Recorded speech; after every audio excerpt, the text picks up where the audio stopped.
એક દિવસ નર્મદા નદીમાં સ્નાન કરવા માટે આ સહસ્રાર્જુન ગયેલા અને એમાં રાવણ એમની સાથે યુદ્ધ કરવા માટે આવે અને રાવણની એક નિયમ હતો, રોજ શંકરની પૂજા કરવી.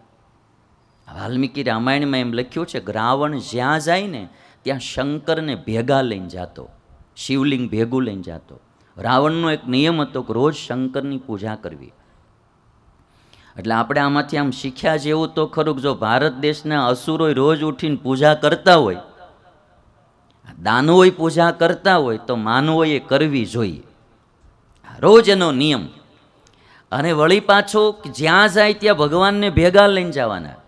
એમ સ્વામિનારાયણ સંપ્રદાયમાં એક નિયમ ખરો, બધા સવારે ઉઠીને પૂજા કરે, પોતપોતાની પર્સનલ પૂજા હોય, બહેનો ભાઈઓમાં પૂજા કરે અને ગમે ત્યાં બહાર જાય તો પણ પૂજાને ભેગી લેતા જાય. સવારે ઉઠી પૂજા કર્યા પછી જ બીજું કામ કરવાનું. એમાં રાવણને પણ નિયમ હતો, રોજ ભગવાનની પૂજા કરવાની, શંકરની.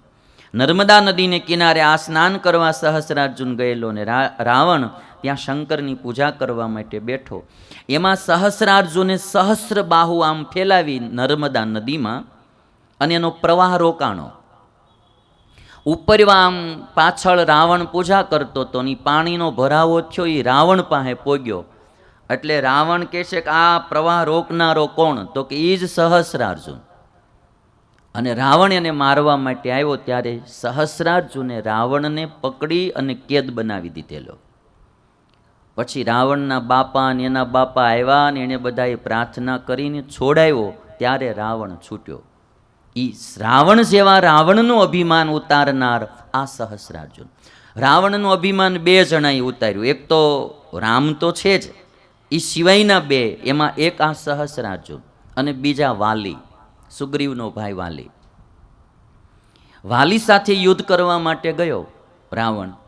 ત્યારે વાલીના મંત્રીઓ એટલું કીધું કે તમે બહુ ઉતાવળ કરો માં, વાલી અટાણે સમુદ્ર તટે સંધ્યા વંદના કરવા ગયા છે અને એનો નિયમ છે કે ચારેય સમુદ્રે સંધ્યા વંદના કરીને પછી જ બીજું કામ કરે છે. અને તમારે જો બહુ મળવાની ઉતાવળ હોય તો તમે એટલું સમજી લ્યો કે મળ્યા પહેલાંના જેટલા શ્વાસ છે એટલા તમારા, બાકી એકવાર મળ્યા પછી શ્વાસ તમારો રહે નહીં. પણ તોય રાવણ સુધર્યો નહીં, તો અભિમાનમાં હતો. મને બતાવી અટાણે છે ક્યાંય કે? તો કે દક્ષિણ દિશાના સમુદ્રે સંધ્યા વંદના કરે છે. રાવણ ત્યાં ગયો. વાલી, આ વાલ્મીકી રામાયણની વાત કરો, ટાઢાપોરની વાત નથી કરતો. હા, વાલી આમ સંધ્યા વંદના કરવા માટે બેઠેલા અને રાવણ આવ્યો પાછળથી. એટલે રાવણ એવો વિચાર કર્યો કે આને પાછળથી બોચી પકડી અને મારી નાખો. હવે આમ પાછળથી રાવણ આવતો હતો. હવે એને ખબર પડી ગઈ વાલીને. વાલી ઊભાઈ ન થયા, એ સંધ્યા વંદના કરતા હતા, એ કરતા રહ્યા. રાવણ આવ્યો એટલે પકડીને સીધો આમ બગલમાં દબાવી દીધો. અને દક્ષિણ દિશાના સમુદ્રે સંધ્યા વંદના થઈ ગઈ. પછી વાલી ઉડ્યા આકાશમાં અને પછી બીજે સમુદ્રે જઈને સંધ્યા વંદના કરી, ત્રીજે સમુદ્રે જઈને સંધ્યા વંદના કરી, ચોથે સમુદ્રે જઈ સંધ્યા વંદના કરી અને પછી કિષ્કિંધા પર્વત ઉપર આવ્યા અને બગલમાંથી રાવણને છૂટો મૂકીને પૂછ્યું કે ભાઈ તમે ક્યાંથી આવો છો? હે ભાઈ તમે ક્યાંથી આવો છો? અને ત્યારે રાવણે એટલું કીધું કે મેં ઘણા બધા બળુકા માણસો જોયા, પણ આજ મારા લિસ્ટમાં એક નવું નામ જોડું છું. હું યુદ્ધ કરવા નથી આવ્યો, તારી હારે મિત્રતા કરવા આવ્યો છું. એ કે આખો ડિસિઝન બદલી નાખ્યું માણસે, સમજાણું?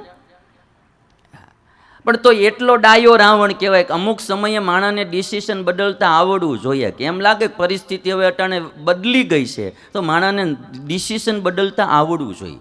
ઘણા છતાંય બદલતા નથી. તમને એક ક્લિપ બતાવું છું. આ ભાઈએ કેવું ડિસિઝન બદલી નાખ્યું તમે જુઓ. એટલે આમાં કેવું હોય કે ઘણીવાર સમય સંજોગ આખા વિપરીત થઈ જાય, ત્યારે માણસે પછી જરાક થોડાક સમય સંજોગોને અનુસારે નિર્ણય બદલતા આવડવું જોઈએ. ઘણી વખત આપણે શું હોય કે જૂના જમાના પ્રમાણે જ આખું આંકીએ જતા હોઈએ, એવું ન હોય. અમુક વખતે સમય બદલે ત્યારે બધું બદલી જાય. જો આ ભીમ જેવો ભીમ હતો ને તોય તે પછી રસોઈ 1 વર્ષ સુધી કરી લ્યો. હા, અર્જુન છે તો એણે 1 વર્ષ સુધી નપુંસકના વેશમાં બધાને ભણાવવાનું કામ કર્યું. આ અમુક શું છે કે સમયને અનુસાર નિર્ણય બદલી નથી શકતા.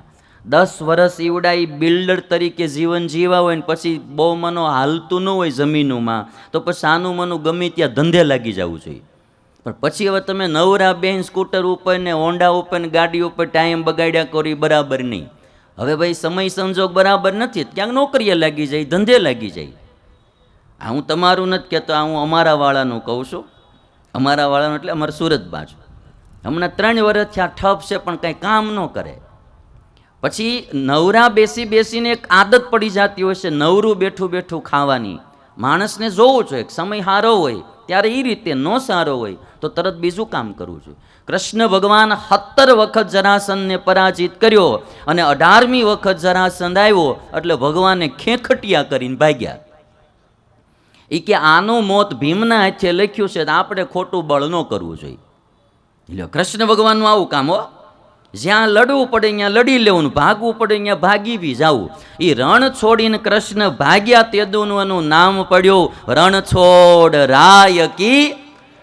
હારા માણા હોય ને ભાઈ, એ ગમે કાર્ય કરે હારા માટે જ કરે અને એને એની જય જયકાર થાય ને થાય.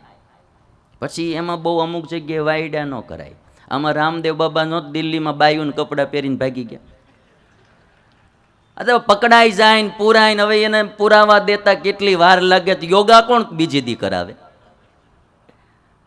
સમય સંજોગે જ્યાં સમય જેમ ઓલો જણો યુદ્ધ ચાલતું હતું ને એમાં ભાગવા માંડ્યો ને તો ઓલો કે ભગાય નહીં, આપણી આબરૂના કાકરા થાય. એ કે આબરૂના કાકરા થાય હારા ને ત્યારે આપણા પાળિયા થાય હમણાં. એ ક્યાં એટલે સમય સંજોગે નિર્ણય બદલતા આવડવું જોઈએ. હા, અને એમાં કાંઈ બહુ વાંધો નહીં ભાઈ, બદલી નખાય નિર્ણય. પછી ત્યાં કાંઈ એમાં કાંઈ વાત ઓલું ન હોય. અમારા રાજુભાઈ હમણાં અમારા સંતોને એક બહુ સરસ દ્રષ્ટાંત દીધું હતું, યાદ આવ્યું કહી દઉં. રાજુભાઈ છે ને અમારા ત્રિવેદી બહુ રાજકોટના આનંદી માણા. એ કે એક ભાઈ જંગલમાં ગયેલો, તે પછી એની વાહ સિંહ થયો, ત્યાં આવડા ભાગ્યો. તે ભાગ્યો ને એમાં એક સંડાસ હતું ત્યાં લેટ્રિન જંગલમાં ક્યાંક. તેને એમ થયું કે આમાં ઘૂસી જાઉં, દરવાજો બંધ કરી દઉં. એટલે જેવો લેટ્રિનમાં જવા ગયો ત્યાં અંદર એક સિંહ બેઠો હતો. અંદર સિંહ બેઠો હતો ને એટલે આ માણસે ખાલી એટલું કીધું કે તું તમતાર નિરાતે બેહી લે, મારે તો એમ થઈ ગયું શીખે. તો એ કે નિરાતે બેસી લઈ કે મારે તો અમથું થઈ ગયું શીખે. આમાં સમજાઈ ગયું ને તમને? એટલે સમય સંજોગે નિર્ણય બદલતા આવડવું જોઈએ ભાઈ.